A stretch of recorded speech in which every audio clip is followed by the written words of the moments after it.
Assalamualaikum warahmatullahi wabarakatuh.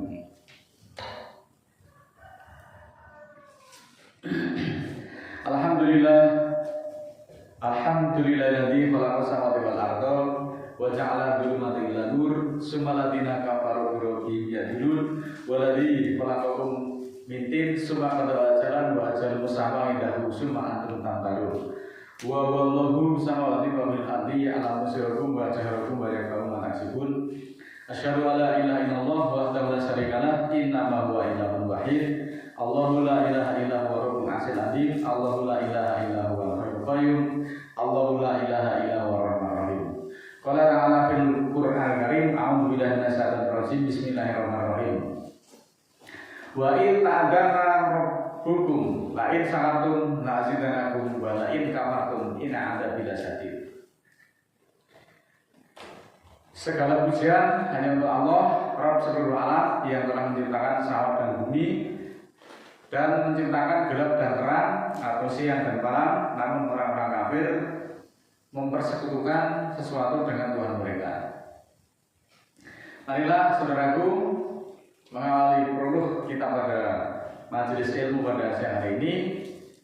Allah memaklumkan di dalam surat ke-14 ayat 7 tadi bahwa ketika Tuhanmu memaklumkan, nah di sini ada kata-kata azan. Jadi azan itu memang ada. Wa idza ta'adzana rabbukum. Azan itu kan memaklumkan azan maghrib berarti memaklumkan bahwa sudah waktu sholat maghrib. Di sini Tuhan memaklumkan jika kamu sekalian itu bersyukur atas nikmat yang telah diberikan kepada kita semuanya, maka dia Allah akan menambah nikmat itu untukmu semuanya. Walain kafartum, tetapi jika kamu kafir, jika kamu mengingkari, ina sesungguhnya ada bila sakit, sesungguhnya siksaku sangat pedih.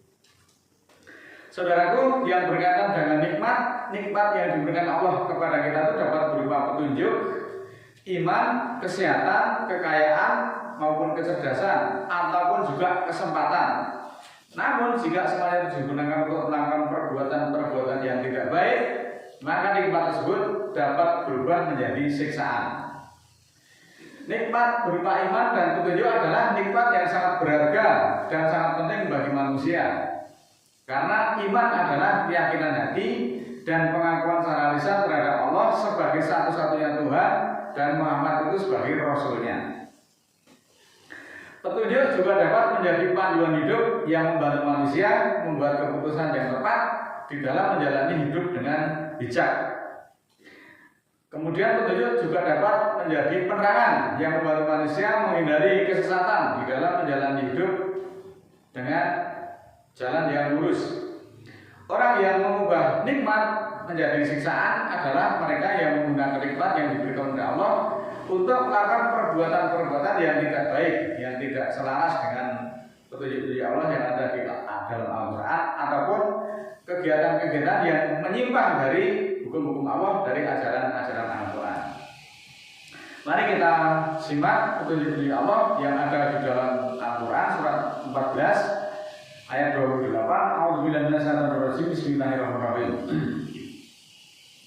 Alam taro ilal ladina badalu nikmatallahi kufran wa ahalu qaumahum darul bawar. Tidakkah kamu perhatikan orang-orang yang merubah nikmat Allah karena kekafiran dan menghalalkan kaumnya untuk kampung celaka. Di sini Allah memberi pelajaran melalui Al-Quran, jika seseorang sudah tahu petunjuk tapi kemudian diingkarinya, petunjuk itu tidak disyukuri, tidak dihargai, tapi justru diingkari, maka mereka pasti akan mengalami konsekuensi yang negatif. Mengingkari petunjuk dapat merusak hubungan dengan Allah. Demikian juga mengabaikan petunjuk Allah dapat menyebabkan siksaan dunia maupun siksaan yang lebih berat, yaitu di akhirat nanti. Orang yang menukar iman dengan kesesatan maka halal untuknya siksaan pedih. Dia menghalalkan dirinya untuk mendapatkan siksaan yang pedih dari Allah. Itulah akibat dari orang yang merubah nikmat karena kekafiran, maka dihalalkan dirinya itu untuk kampung celaka. Artinya dihalalkan untuk mendapatkan siksaan yang pedih. Masih di dalam surat Ibrahim surat ke-14 ayat 29. Kenapa Allah mengatakan halal untuknya siksaan pedih? Jahannama yaslaunaha wa bi'sal qarar. Jahanam yang mereka capai dan sangat jahat perwujudan itu. Orang yang menukar keimanan dengan kesesatan, orang yang menukar nikmat dengan siksaan, yang akan dicapai, yang akan diraih oleh orang itu adalah jahanam. Sedangkan jahanam itu adalah tempat yang sangat jahat sebagai perwujudan ataupun kampung celaka tadi. Kemudian di ayat 30-nya wa ja'alu lillahi andada liyudilu an sabilihi. Kul tamata'u fa ila masirakum ilan nar. Mereka jadikan untuk Allah tandingan agar menyesatkan dari garis hukum Allah. Kalau dikasihkan yaitu Al-Quran. Jadi Al-Quran dibuat tandingan oleh orang-orang yang tidak bertanggung jawab. Maka katakanlah kepada mereka, berlengkap-lengkaplah, maka sesungguhnya tempat berkumpulmu adalah neraka. Di sini Allah menegaskan bahwa orang yang membuat hukum tandingan untuk menandingi Al-Quran, maka dapat dianggap sebagai suatu pelanggaran yang sangat serius dan nanti akan berpotensi menimbulkan konsekuensi yang negatif. Membuat hukum tandingan dapat menyebabkan penyimpangan dari ajaran-ajaran agama dan nilai-nilai yang terkandung di dalam Al-Quran. Karena Al-Quran itu sudah lengkap, sempurna dan adil, maka tidak perlu dibuat hukum tandingan untuk menandingi Al-Quran, untuk membantu Al-Quran. Membuat hukum tandingan dapat menimbulkan konflik dengan nilai-nilai agama dan prinsip-prinsip yang terkandung di dalam Al-Quran. Nah, faktanya akibat banyak ulama-ulama tokoh-tokoh tertentu yang membuat hukum tandingan itu, fakta yang ada sampai sekarang ini bahwa Islam sekarang itu keadaannya bersekte-sekte, berpecah-pecah, bermazhab-mazhab, bergolong-golong. Itu juga karena akibat dari hukum tandingan yang dibuat oleh para imam-imam hadis, para fuqaha, para ahli fikih. Sedangkan Muhammad sebagai Rasul Allah itu kokoh berpegang pada hukum Allah satu-satunya tanpa serikat. Muhammad tidak pernah membuat hukum tandingan dan Muhammad tidak pernah mengajarkan mazhab. Mari kita simak di dalam surat Al-Baqarah ayat 171. Masalul ladina kafaru kamasalil ladina yanniku bima layasma'u ila duma'a wadidaan sumun bumun mumin pahum layakilun. Yang artinya, dan perumpamaan orang-orang kafir seperti perumpamaan orang-orang yang melamun, yang tidak mendengar kecuali seruan dan panggilan. Mereka itu tuli, bisu, buta, maka mereka tidak berakal. Ulaika ladinas taro wudollalati bil huda wal adaba bil maghfirati fama asbaro hum alanar. Itulah orang-orang yang menukar kesesatan dengan petunjuk dan siksaan dengan ampunan. Maka apakah mereka akan tambah di dalam neraka? Nah, orang yang menukar petunjuk yang berasal dari Allah melalui Rasulnya demi kepentingan duniawi, karena mereka mengikuti hawa nafsu dan menukar azab dengan ampunan, yakni orang yang memilih azab neraka daripada ampunan Allah. Mereka tidak akan sanggup menahan siksaan neraka yang sangat pedih dan menyakitkan itu. Adapun orang-orang yang berkarakter dengan sifat-sifat ini, mereka telah menukar hidayah dengan kesesatan. Mereka menukar ampunan Allah dengan siksaan yang pedih, maka alangkah beraninya mereka menentang neraka itu. Maka orang-orang yang menukar petunjuk Allah dengan kesesatan, yaitu mereka yang menyembuhkan ilmu yang benar dari Al-Quran. Kemudian mereka juga menukar ampunan dengan siksaan. Petunjuk Allah itu ditukar dengan kitab-kitab yang dibuat oleh manusia tadi dengan maksud untuk menandingi Al-Quran. Mari kita simak surat ketiga ayat 77. A'udzubillahi minasyaitonir rajim. Bismillahirrahmanirrahim. Innalladzina yastaruna bi ahdillahi wa aymanihim samanan qalila ulaika la khalaqa lahum fil akhirati wala yukallimuhumullahu wala yanduru ilaihim yaumal qiyamati wala yuzakihim walahum adabun alim. Bahwa orang-orang yang menukar janji Allah dan iman mereka dengan nilai yang sedikit, itulah yang tiada baginya upaya di akhirat. Dan Allah tidak akan bicara pada mereka serta tidak akan memperhatikan mereka pada hari kiamat dan tidak mencerdaskan mereka, dan bagi mereka siksaan pedih. Saudaraku muslimin muslimat yang dimuliakan Allah, barang siapa yang menukar petunjuk Allah dengan kesesatan, iman itu ditukar dengan kekafiran, ampunan itu ditukar dengan siksaan, maka dia akan menerima akibat buruk ataupun akan menerima kerugian yang sangat besar baik di dunia maupun di akhirat. Apalagi di akhirat dia sudah tidak ada upaya apapun untuk selamat di akhirat. Di akhirat dia juga tidak diajak bicara oleh Allah. Kita bayangkan seandainya kita tuh bertamu kepada seseorang dan orang yang kita datangi itu, tuan rumahnya itu tidak mau mengajak bicara dengan kita, bagaimana rasanya kita? Nah, kita tuh nanti suatu saat akan pulang kepada Allah. Tetapi ketika kita pulang menghadap Allah, Allah tidak mau bicara dengan kita, bagaimana rasanya? Tidak ada pertolongan bagi mereka pada hari kiamat nanti. Dan mereka dikatakan tidak cerdas karena telah menukar ampunan dengan siksaan, sehingga mereka akan kekal di dalam neraka, di dalam api pembakaran. Apakah kita mau masuk kelompok yang seperti ini? Maka melalui forum ini tiada bosan-bosannya saya mengingatkan pada diri saya sendiri, kepada keluarga saya, kepada anak-anak dan istri saya, dan kepada saudara-saudara yang saya cintai. Ayolah, jangan sekali-kali kita melupakan fitrah kita sebagai makhluk Allah. Tuhan telah memberi petunjuk iman dan menjanjikan ampunan bagi orang-orang yang beriman. Hidup ini singkat. Siapa tahu ini adalah kesempatan terakhir ibadah kita. Kalau kita sudah paham kenapa hidup ini hanya permainan dan olok-olok, lalu kenapa kita semua mengejar dunia itu habis-habisan, sementara Tuhan itu kalian melupakannya. Nah, kalau kita mau lebih ekstrim lagi dengan merujuk satu ayat ini, maka sebetulnya ya mohon maaf, beribu-ribu maaf, keimanan kita itu bisa batal demi hukum.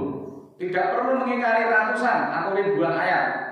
Tidak perlu mengkafiri berjuz-juz, berpuluh-puluh juz ayat. Cukup dengan satu ayat ini pun bisa membatalkan ampunan Tuhan dan menghalalkan api pembakaran. Oleh karena itu mari kita simak ayat berikut di dalam surat ke-9 ayat 24. A'udzubillahi minasyaitonir rajim. Bismillahirrahmanirrahim. Qul in kana aba'ukum wa abna'ukum wa ikhwanukum wa azwajukum wa asharatukum wa amwalun tawratumuha wa tijaratun tahsawna kasadaha wa masakinun tardawnaha ahabba ilaikum minallahi wa rasulihi wa jihadin fisabilihi fatarabasu hatta ya'tiyallahu bi amrihi wallahu la yahdil qaumal fasikin. Berat sebenarnya saya membaca ayat ini, surat 9 surat At-Taubah ayat 24. Karena ini sudah berulang-ulang kali saya baca, dan semakin saya baca semakin menggigil saya rasanya. Katakanlah, jika bapak-bapakmu, anak-anakmu, dan saudara-saudaramu, serta istri-istrimu, istri-istrimu maksudnya mewakili banyak orang, dan relasimu, dan harta yang kamu usahakan, dan urusan perniagaan yang kamu takut kebangkrutannya atau kerugiannya, dan rumah-rumah yang kamu cintai, rumah-rumah yang kamu sukai, itu semuanya lebih kamu cintai daripada cintanya kepada Allah dan Rasul, serta cintanya berjuang pada garis hukum Allah, maka tunggulah hingga Allah mendatangkan perintahnya. Dan Allah tidak menjadi kaum yang fasik. Nah, kategori orang-orang yang seperti tersebut dalam ayat, Allah mengkategorikan orang itu termasuk kelompok orang-orang yang fasik. Di dalam ayat tersebut Allah sangat tegas tanpa basa-basi. Saya ulangi berkali-kali, menggigil saya membaca surat-surat tersebut, ayat-ayat tersebut. Tapi kenapa kok justru masih banyak saudara-saudara kita itu yang dendam atau sama sekali mengabaikan terhadap hukum-hukum Allah atau perintah-perintah Allah? Maka bagi saudara-saudara yang merasa takut kepada Allah, mari masih ada kesempatan untuk bertaubat. Jangan tukar nikmat itu dengan siksaan. Lalu bagi siapa yang merasa tahan dengan api jahanam, maka saya persilahkan, teruslah berpetualang melanggar hukum. Dan Allah siap mendatangi para pelanggar hukum itu kapanpun, dimanapun, secara tiba-tiba. Ketika perintah Allah itu datang, maka semuanya akan binasa. Dan semoga Allah mengampuni kita semuanya. Amin ya rabbal alamin. A'udzubillahi minasyaitonir rajim. Bismillahirrahmanirrahim. Allahumma ighfir li walil mu'minina wal mu'minat al ahya'i minhum wal amwat. Innaka sami'un qaribun mujibud da'wat. Ya Allah, ya Rahman ya Rahim, ampunilah kami untuk mukminin dan mukminat, baik yang masih hidup maupun yang sudah mati. Sesungguhnya Engkau Maha mendengar, Maha dekat, memperkenankan seruan doa, dan sesungguhnya Engkau menentukan atas setiap sesuatu. Rabbana la tu'akhidna in nasina aw akhtana, Rabbana wa la tahmil 'alaina isran kama hamaltahu 'alal ladzina min qablina, Rabbana wa la tuhamilna ma la taqata lana bihi wa'fu 'anna waghfir lana warhamna anta maulana fansurna 'alal qaumil kafirin. Ya Allah, ya Tuhan kami, jangan terima kami jika kami lupa atau kami salah. Tuhan kami, jangan bebankan atas kami tugas-tugas sebagaimana Engkau telah membebankan atas orang-orang sebelum kami. Tuhan kami, jangan beratkan kami yang tiada kesanggupan kami memikulnya.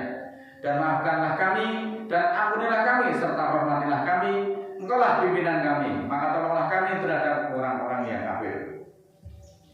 Rabbana ighfir lana dzunubana wa kaffir 'anna sayyi'atina wa tawaffana ma'al abrar. Ya Allah, ya Tuhan kami, ampunilah bagi kami dosa-dosa kami, dan hapuskanlah dari kami kejahatan-kejahatan kami, dan wafatkanlah kami bersama orang-orang yang abror. Rabbana la tuzigh qulubana ba'da idh hadaitana wa hab lana min ladunka rahmah innaka antal wahhab. Ya Allah, ya Tuhan kami, jangan belokkan hati kami sesudah Engkau tunjuki kami, dan anugerahkanlah bagi kami dari sisimu rahmat, sesungguhnya Engkau pemberi anugerah.